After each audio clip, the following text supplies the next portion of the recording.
What's happening, guys? I hope everybody had a fantastic weekend. Finally back home from the city. Had a really good time. Saw a lot of people. Met a lot of IU guys. Met a lot of new faces, as well as many new contacts that were at the Benzinga conference. It was a really good time.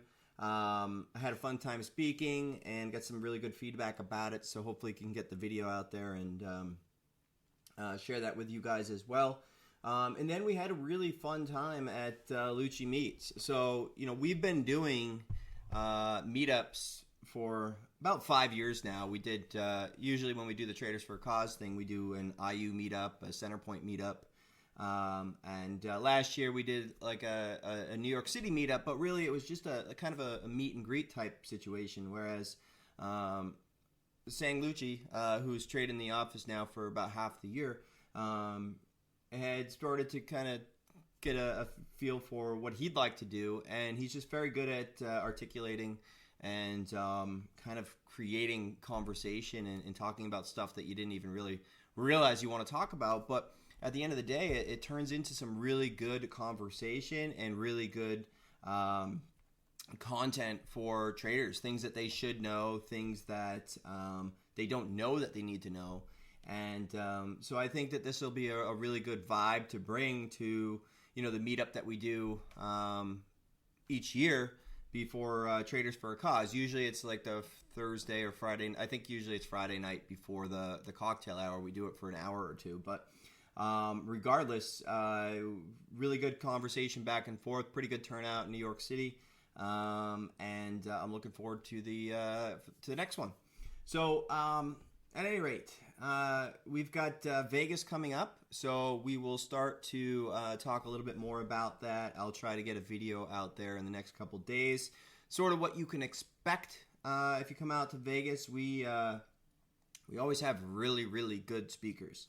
We do what we call a trader talk kind of portion of the event where everybody's got about 10 minutes, 10 to 15 minutes. Typically it's about 10.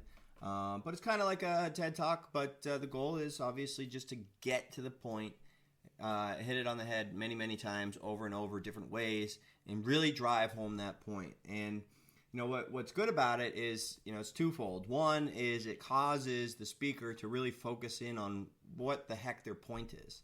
And number two is, for those that may not be interested in a particular topic, they don't have to wait an hour, hour and a half of a long form type speaker, and they can actually just go ahead and it's rapid fire, bam, bam, bam, bam, bam, and it's meant to encourage people to come up to you after and ask more questions. And a lot of people did come up to me in New York City and a little bit more information about categorizing trades and whatnot. So I was really happy about that turnout. So at any rate, before we get into Scan, this is this was when we were in Boston.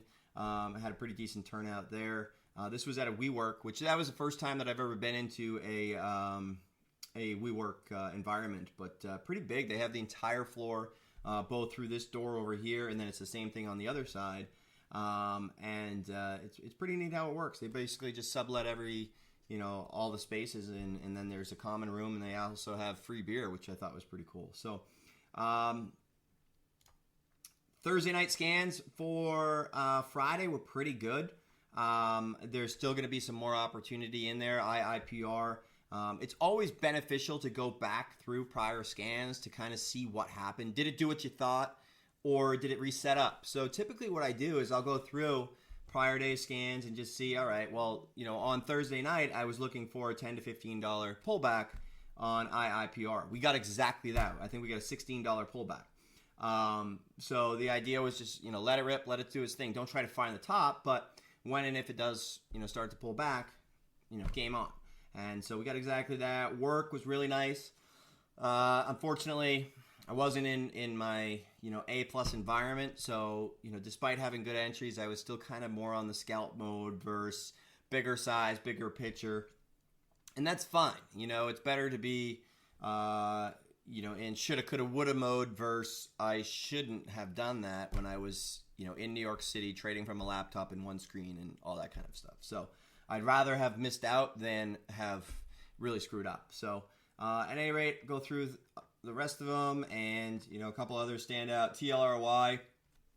The goal was, if you were short, just make sure that you take that profit, because in my opinion it was coming back, and we had about a $4 or $5 rebound. So that was really nice to see. Not only did it flush out off the open, but it had a nice little ABCD setup here right over VWAP. So at any point in time, you can risk basically 20-30 cents, and you went from 48 all the way up to 51. So nice clean move there.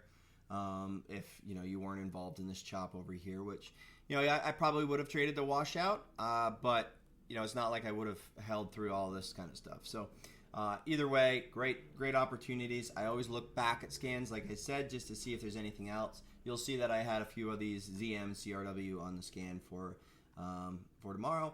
But ZYXY, I don't have it on scan for tomorrow, but I'm familiar with this chart. So if I see this thing unwinding, I already know that I want to be there. And same thing for a few of the other charts. Kern maybe is not going to be a major watch, but I'm still staying familiar with it. So that's that.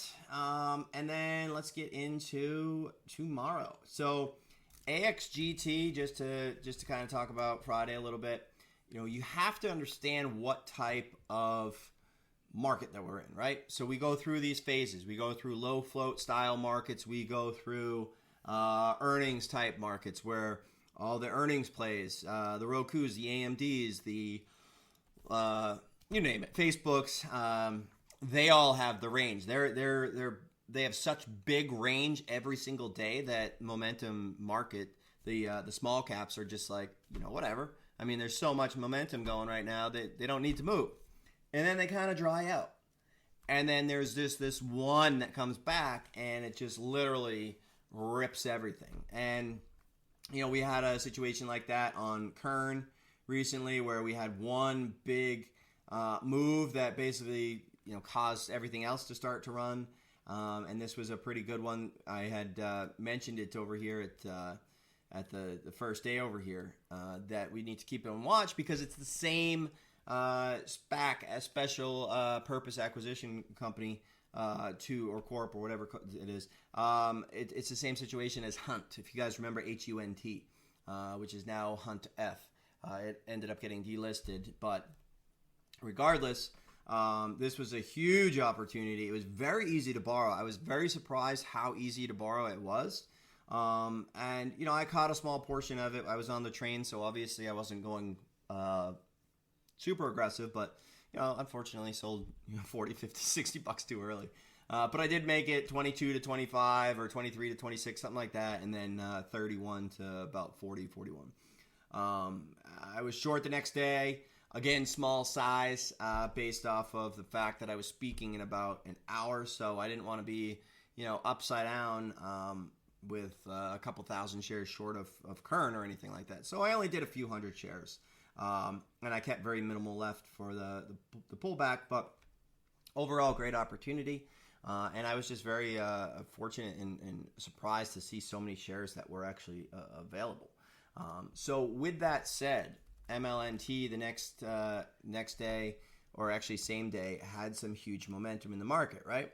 Had a huge trap. Algo likely came in, and what I've noticed about this type of action, and I can identify it pretty quickly, as we did on Friday as well.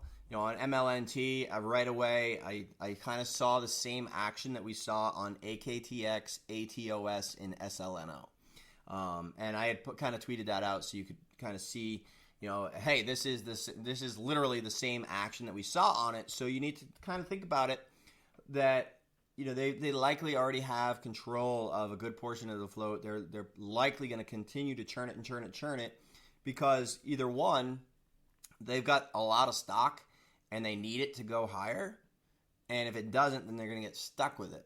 So the only way to get out is the one is they need to continue to squeeze it until they get their, they create a market that's much higher that they have liquidity to get out. Or two, they need to trap to try to find a bunch of shorts to then exit to. That's the only two ways to be able to get out, right? You move the market up a couple bucks so that the liquidity is much greater, higher. For example, when you saw this at $2 or $3, if it pulled back to 250, you probably wouldn't trade it, that aggressively, or 3. But now, if it goes to 7 or 8, you'll trade that dip at 6 aggressively, which is actually almost a triple from the 250s. So that's the one way. The other way is obviously they trap a short, and then as it comes to a head, they're prepared, they're on the offer, and they work out into all the panic short covers. So when that happens, you get a nice move like this, and when they hold it over, you get a next nice kind of squeeze type mode. So I think that they use the exit for the most part this basically afternoon, and then again in the morning, and they pretty much walked from that point forward. So with that said, everybody is excited. AXGT rather, and I think it was EDSA. Same situation, right? Where you've got this used to be SBOT, so most of you guys should be familiar with this thing, but everybody is excited for it. So you have to assume that they're not all going to be like an MLNT, or they're not all going to be like a Kern, but everybody is going to have the mindset that, hey, this is the next MLNT, and they're going to be patient. They're going to be holding it. The consensus is going to be long biased, and it's going to stay around longer than you think. So if you start in short, you're probably going to get squeezed, in the sense that not necessarily blown out, but you're going to get nervous because it's actually going to hold longer than you think.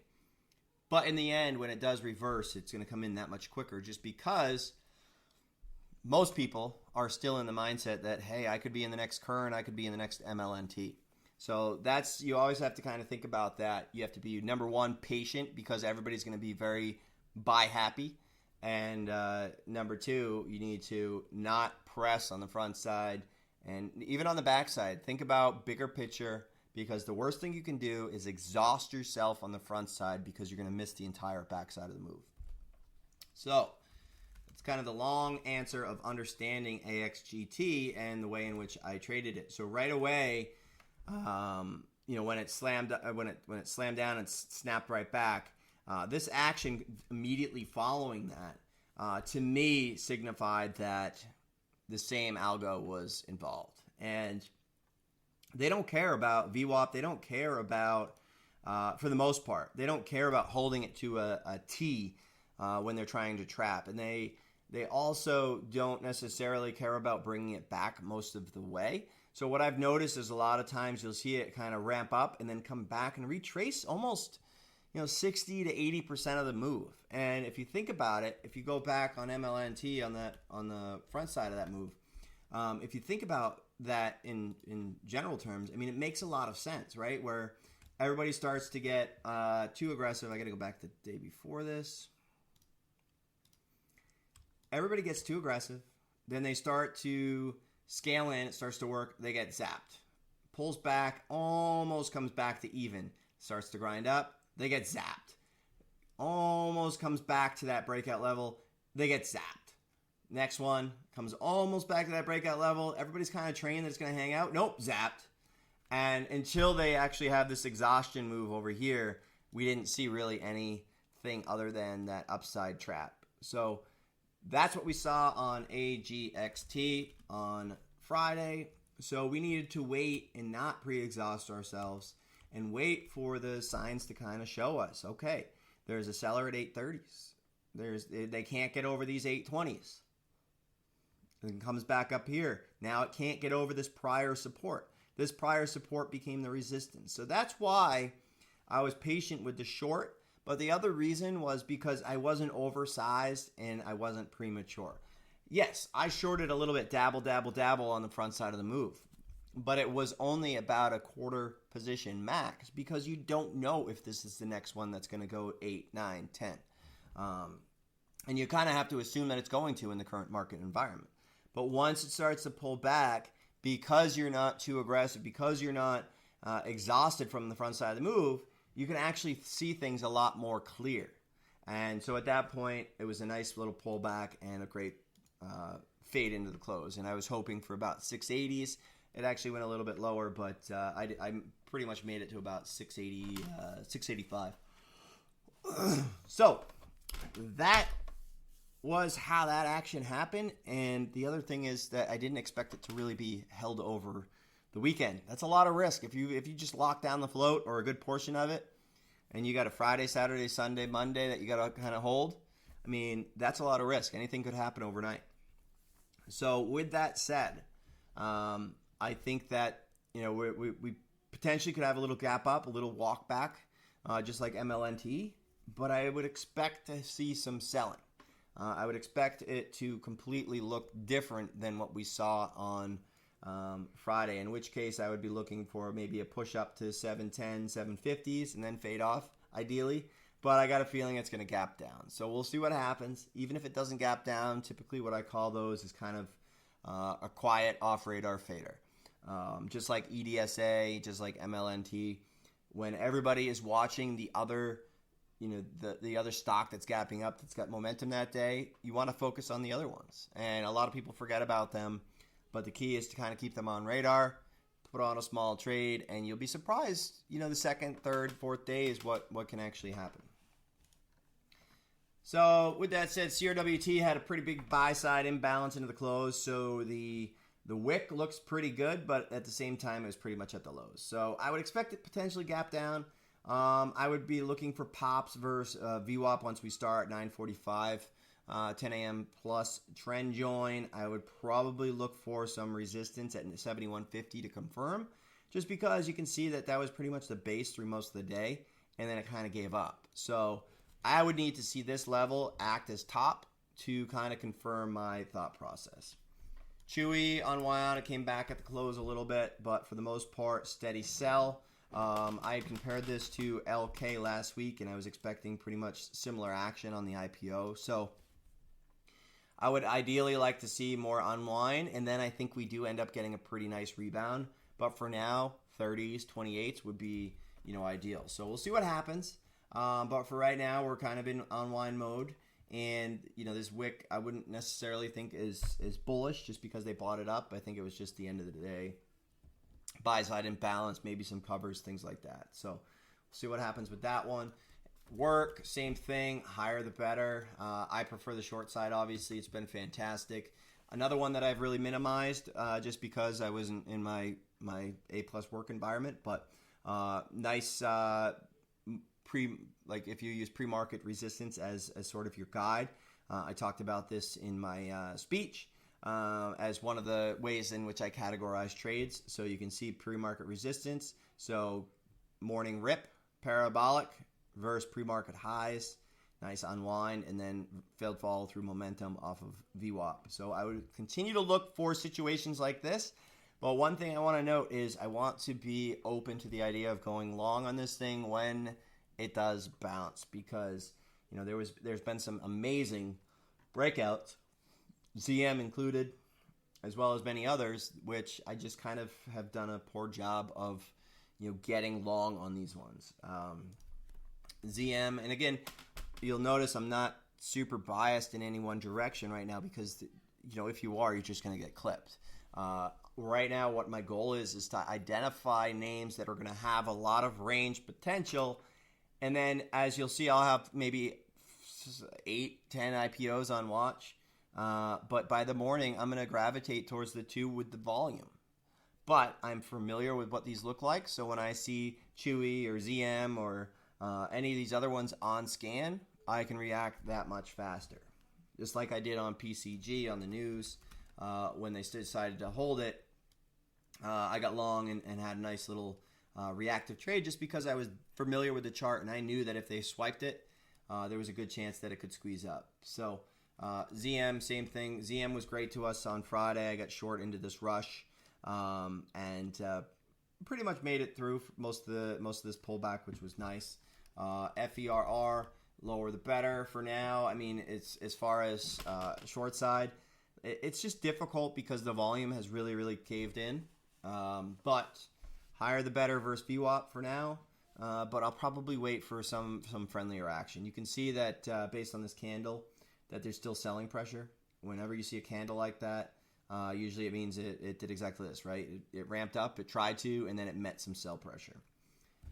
Roku, Roku, you can see a seller here, 104s. So I'd be kind of using that, and 103. 103, this is about 103.80s or so. So I'd ideally like to see a rally towards 103.80s and then look for a backside type move. We might be going towards 90s, 95, something like that. MLNT came in nicely into the close. This is going to be a 9:45 a.m., 10 a.m. plus trend join. Nice flush out, but it came back pretty well.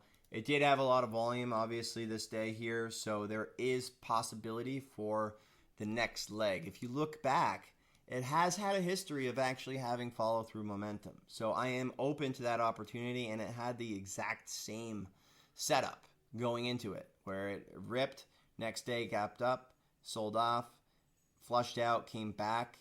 So in the morning, if it holds versus Friday lows, a little bit higher. So in this case, I would probably use 480s. If it holds 480s, I'm interested in a potential breakout. But if not, then I'll trend join. Again, it just can't be a supersized trade. Overstock, this was a fantastic alert, T530. I mean, it was on the first candle. It was 10 offer. Really nice alert on the trade. Offered 20% move, and I held out pretty well. I mean, you can see the 1110 action right here, the 1110 support. So basically, what I'd be looking for is dips, probably versus VWAP. Probably is going to gap up. It's probably going to gap up based off the Bitcoin move this weekend. It was pretty big. So we'll see what happens, but nothing that I'm crazy about. I just know that this thing offers some fantastic action, some really nice candles. So as soon as it's done rebounding, it's going to offer an equally good pullback. This thing's trash, and it trades like trash. It always has. So, with that, you've got a lot of bag holders. You've got a lot of bag holders for a long time that are going to be looking to potentially exit. So, but given the fact that crypto is now hot again, you might have a little bit of staying power, which is fantastic. SC, not looking to jump in front of it. Higher the better. I'm thinking that dips versus 34 can hold for a while. I probably won't get long, but I'm going to be watching it for it to continue to go and go and go and go and kind of overextend. Once it's done overextending, I'll look for that opportunity. It's no different than IIPR on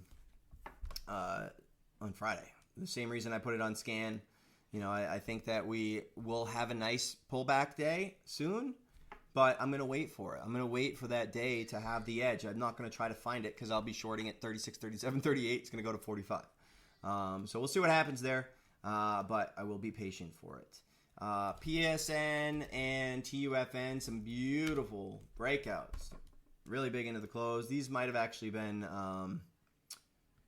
quadruple witching reactions given the market on close orders. I'm making that assumption. But definitely worth watching. Just in case these do turn into something. Again, these are not A+ setups, but they've got some great range. So range plus volume equals edge for me, and I just want to see the chart once or twice, and that's all it takes for me. MGI, same thing, sticking with the crypto kind of thought process. We might have a nice little opportunity for a rally soon. We did have 60 million shares this day, so that to me tells me that we should have a rally at some point. And came back into this resistance here on the daily. So if you look over here, we pretty much went right back into that 330. We had trouble with it that day, and now it's coming right back. So it might find a little bit of support, the 240s. So I'd be looking for a rally. Other ones that I'm just watching, AEY, I've actually owned for a little while. And every couple days I kind of check to see where it's at. Surprisingly, it's actually held up pretty well. I actually traded it this day. I think I had news, but a newsletter came in, and they absolutely failed with it. But I day traded it that day, but I also traded it in the IRA. So I've been holding it since because it didn't really give a reason to sell. And I was in there relatively early. So I like what's going on so far. See what happens. And ideally it continues to go. WKHS was part of the rebalance on Friday. And still there. This has been a good idea from the last couple Sunday scans that we've done for the breakouts and whatnot. It's actually panned out pretty well. And I would be continuing to stick with that theme. And, you should assume that there's going to be a little bit of sell pressure at 285, potentially towards 3. But if it gets over that and gets over those 330s, I mean, look, anything's possible with this thing. So, nice momentum so far. And last but not least, IGC. IGC, great breakout here. Nice staying power. I didn't get involved last week, but I'd be looking for dips the next couple days. If 150s start to base, then I might throw that in the IRA and just kind of see what happens. So that's where I'm at for tomorrow. Again, like I said, my goal is not ticker overload. My goal is to see a bunch of names that have potential and edge, and how I could react to those. And as it progresses throughout the day, I can see these names coming up on scan and react that much faster. Given the volume on this one, I still think that there's potential in 2 or 3 days. Tuesday, Wednesday, T+2 type situation. Overall, this has had pretty relatively thin trading, and then it came back, and then everybody kind of got short into this level. So we are actually still down, especially after the reverse split. This chart doesn't show it very well, but that always makes me want to stay safe. So I'd be looking to see if by Tuesday, Wednesday, if we are starting to hold green, I'd like to keep it on watch. Maybe it happens tomorrow. But for now, I'd be assuming that it's going to have trouble with the 720, 750 range. If it proves me wrong, then I have no problem joining that trend. But that's about it. So again, nice to meet a bunch of you guys in New York City. Thank you for coming out. That was awesome. St. Lucia's event was incredible. Benzinga was great. We'll probably see a lot of the same guys in Vegas this year. Keep it on your calendar. That is October 10th to the 13th. And that's going to be when we're doing that. And it's golf tournament. You do not have to do golf. You can just come for the Friday cocktail, Saturday, and Sunday portion of the conference. But we like to make it a full weekend just because a lot of people have to travel to come to Vegas. So that's it. So thanks for taking the time to check out the scan. One of the best pieces of feedback that I got from the meetup was some guys that are not in the room but absolutely love these scans, and just kind of going through the process and understanding the why has really kind of helped them kind of figure out things throughout the last few months. So as always, thank you guys for taking the time to watch these things, and hope to see you in the room. If you have any questions, reach out, and have a good rest of the weekend.